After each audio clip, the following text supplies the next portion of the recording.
চিড়িয়াখানা ঘোরার দ্বিতীয় পর্বে তোমাদের সবাইকে স্বাগত। এখন যে এনক্লোজারগুলোর সামনে দাঁড়িয়ে রয়েছি তার মধ্যে ছিল বাঘ এবং সিংহ বা অন্য কোনো ক্যাট প্রজাতির সংমিশ্রণে তৈরি হাইব্রিড প্রজাতির প্রাণীগুলো। এদের নামকরণ করা ছিল না বলে সেরকমভাবে বুঝে উঠতে পারছিলাম না। ঠিক তার পাশের এনক্লোজারে ছিল হায়না। আফ্রিকাতে পাওয়া এই প্রাণীটি মরা পচা সব খেয়ে পরিবেশের ইকোসিস্টেম বজায় রাখতে সাহায্য করে। এই লাল রঙের প্রাণীটি হলো এশিয়াটিক ওয়াইল্ড ডগ বা ঢোলে। তার পাশের এনক্লোজারেই ছিল এশিয়াটিক ফক্স বা শিয়াল। এই দুটি প্রাণী সাউদার্ন এশিয়াতে প্রচুর পরিমাণে পাওয়া যায়। চলে এসেছি সাদা বাঘের এনক্লোজারে। সগর্বে আমাদের সামনে পোজ দিয়ে পায়চারি করছিলেন বাঘমশাই। মেটিয়া বুরুজের রাজা ওয়াজিদ আলী শাহ আলিপুরের জীবজন্তুর বিশাল সংগ্রহ গড়ে তোলার পাশাপাশি তাদের বৈজ্ঞানিক পর্যবেক্ষণেও আগ্রহী ছিলেন। জীবজন্তুদের প্রাকৃতিক পরিবেশের মতো উন্মুক্ত এনক্লোজারে রাখার ব্যবস্থাও সম্ভবত তিনিই প্রথম করেন। নবাব মাঝে মাঝে চিড়িয়াখানায় আসতেন এবং তার জাপানি কায়দায় রিকশায় পশুশালায় ঘুরে বেড়াতেন। নবাব তার ব্যক্তিগত চিড়িয়াখানা থেকে একটি ভারতীয় বাঘ, একজোড়া মালয় দেশের বাঘ ও একজোড়া চিতাবাঘ, দুটি বাঘিনী উপহার হিসেবে পশুশালায় পাঠিয়েছিলেন। বাদামি রঙের লম্বা কানওয়ালা এটি হচ্ছে বন বিড়াল। ঠিক তার পাশেই ছিল মেছো বিড়াল। মাছ ধরতে ধরতে এরা খুব ভালো সাঁতারু হয়ে গেছে। এরা সাঁতার কেটে অনেক দূর পর্যন্ত যেতে পারে। এই বিড়ালরা সাউথ ইস্ট এশিয়াতে প্রচুর পরিমাণে পাওয়া যায় এবং এরা মূলত নকটুর্নাল প্রাণী। জাগুয়ারের এনক্লোজারের সামনে এসে দেখলাম উনি অনেক দূরে দিবানিদ্রা দিচ্ছেন। চিড়িয়াখানাটা এতটাই বড় যে তোমাকে হাতে মোটামুটি 3 ঘন্টার মতো সময় নিয়ে আসতে হবে। এখানে পানীয় জল এবং শৌচালয়ের সুব্যবস্থা রয়েছে। ভিডিওর প্রথম পর্বে তোমরা দেখেছো সাদা ময়ূরের নাচ, আর এখন দেখছো ইন্ডিয়ান পিকক বা আমাদের জাতীয় পাখির নাচ। নীল সবুজ অসাধারণ চোখ ধাঁধানো রং দিয়ে ভগবান এই পাখিটিকে সাজিয়ে তুলেছে। নাচ দেখতে দেখতে চিড়িয়াখানার ইতিহাস সম্বন্ধে চলো আরেকটু জেনে নিই। প্রথম পর্বে শ্রী রামব্রহ্ম সান্যালের কথা তোমাদের মনে আছে। তিনি ছিলেন চিড়িয়াখানার প্রথম বাঙালি তথা ভারতীয় সুপারিনটেন্ডেন্ট। জীবজন্তুদের স্বাস্থ্য, অসুখ বিসুখ, খাওয়া দাওয়ার ব্যাপারেও তিনি খোঁজ রাখতেন। প্রতিদিন সকাল বিকেল কর্মচারীদের নিয়ে পশুশালা ঘুরে দেখতেন। তাদের নিজের হাতে খাওয়াতেও ভালোবাসতেন। সাধ্যমতো অসুস্থ প্রাণীর চিকিৎসা করতেন।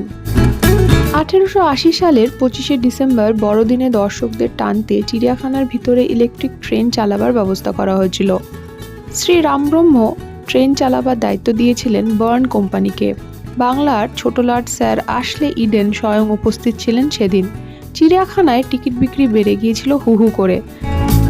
রামব্রহ্ম সান্যালের তদারকে 1898 সালে 13ই ডিসেম্বর স্বামী বিবেকানন্দ, ভগিনী নিবেদিতা ও স্বামী যোগানন্দ চিড়িয়াখানা দেখতে আসেন। চিড়িয়াখানার মনোরম পরিবেশ স্বামী বিবেকানন্দকে বেশ অভিভূত করেছিল। সেই বছরই ভারত সরকার রামব্রহ্মকে রায়বাহাদুর খেতাব দেয়।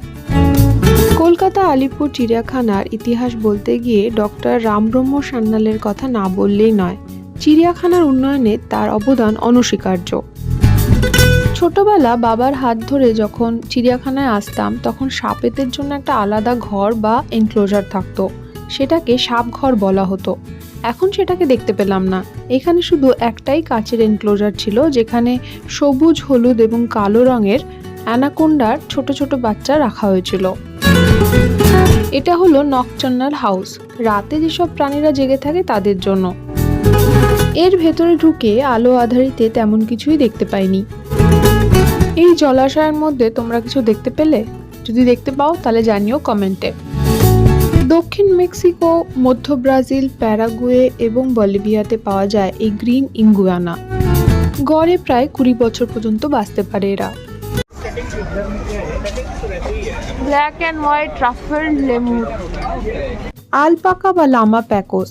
দক্ষিণ আমেরিকায় পাওয়া এই প্রাণীটি উট প্রজাতির তৃণভোজী স্তন্যপায়ী প্রাণী। এদের গড় আয়ু 20 বছরের মতো।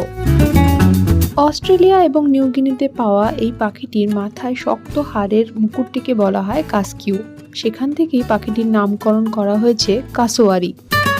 আপাত দৃষ্টিতে লাজুক এবং উঠতে না পারা এই পাখিটি দরকারে প্রাণঘাতীও হতে পারে।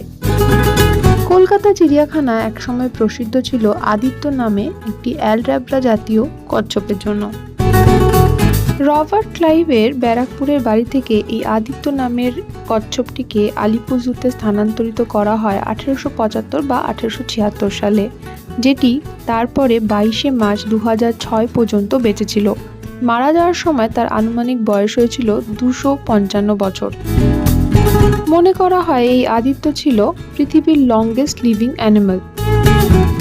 এখন যে জন্তুটাকে দেখতে পাচ্ছ তার নাম মালায়ান টাপির। একে থাইল্যান্ড, মালয়েশিয়া, ইন্দোনেশিয়া প্রভৃতি অঞ্চলে দেখতে পাওয়া যায়। এখন চলে এসেছি হরিণের চারণভূমিতে।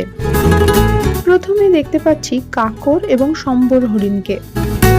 পাশেই ছিল চিতল হরিণ বা স্পটেড ডিয়ার। এদের গায়ে ছোট ছোট সাদা ডটস রয়েছে। তার পাশেই রয়েছে ব্ল্যাক বার্ক বা কৃষ্ণসার হরিণ। এদের পেটের কাছটা সাদা হয়। এটা হলো চৌশিঙা। নাম শুনেই বুঝতে পারছো পুরুষ হরিণের মাথায় 4টে ছোট্ট ছোট্ট শিং থাকে। এরা মূলত জোড়ায় জোড়ায় বা একটি দলে থাকে। এটি একটি পুরুষ হরিণ, মাথায় 4টে শিং তোমরা দেখতে পাচ্ছ। ভারত এবং নেপালের সীমান্তে পাওয়া এই হরিণটি আজ বিলুপ্ত প্রায়। চলে এসেছি সোয়াম ডিয়ার বা বারোসিঙার কাছে। পুরুষ হরিণের মাথায় বিশাল বড় শিং থাকায় এদের নাম বারোসিঙা। আমার সাথে কলকাতা আলিপুর জু ঘুরে বেড়াতে তোমাদের কেমন লাগছে অবশ্যই কমেন্ট করে জানিও। ভালো লাগলে ভিডিওটাকে একটা লাইক করে দিও, আর আমার চ্যানেলে নতুন হলে সাবস্ক্রাইব করতে ভুলো না। এখন চলে এসেছি হিমালয়ান ব্ল্যাক বিয়ারের ওপেন এনক্লোজারের সামনে। এটি একটি এশিয়ান ব্ল্যাক বিয়ারের সাবটাইপ। এদের বুকের কাছে একটা সাদা রঙের প্যাচ থাকে। ঠিক করেছিলাম কোনো রকমের মুভমেন্ট না হওয়া পর্যন্ত ক্যামেরা ধরে দাঁড়িয়ে থাকবো। তারপর মুভমেন্ট হতেই বুঝলাম ব্যাটাগুলো বেঁচে আছে। পানা পুকুরের মধ্যেও বেশ কয়েকটা আছে, শুধুমাত্র নাক দেখা যাচ্ছে। জিরাফের মতো জেব্রাদেরও প্রত্যেকের গায়ের প্যাটার্ন আলাদা আলাদা হয়, যেটা খালি চোখে মোটেই বোঝা যায় না। আফ্রিকা এবং দক্ষিণ সাহারার জলভূমি অঞ্চলে এই তৃণভোজী প্রাণীরা দলবদ্ধভাবে ঘুরে বেড়ায়। ভাবতে খারাপ লাগে যে আজকে এরাও বিপন্নপ্রায় প্রাণীর মধ্যে চলে এসেছে। সর্বশেষ এনক্লোজার, মানুষের আদি ভাই শিম্পাঞ্জি।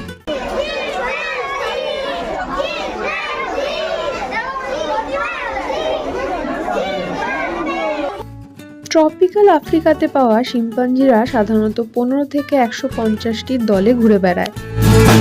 বেশ কয়েক মাস আগে পর্যন্ত শিম্পাঞ্জির এনক্লোজারটা খোলা আকাশের নিচে ছিল। একটি শিম্পাঞ্জি দেওয়াল বেয়ে বাইরে বেরিয়ে যাওয়ায় বর্তমানে এটাকে ঘিরে দেওয়া হয়েছে।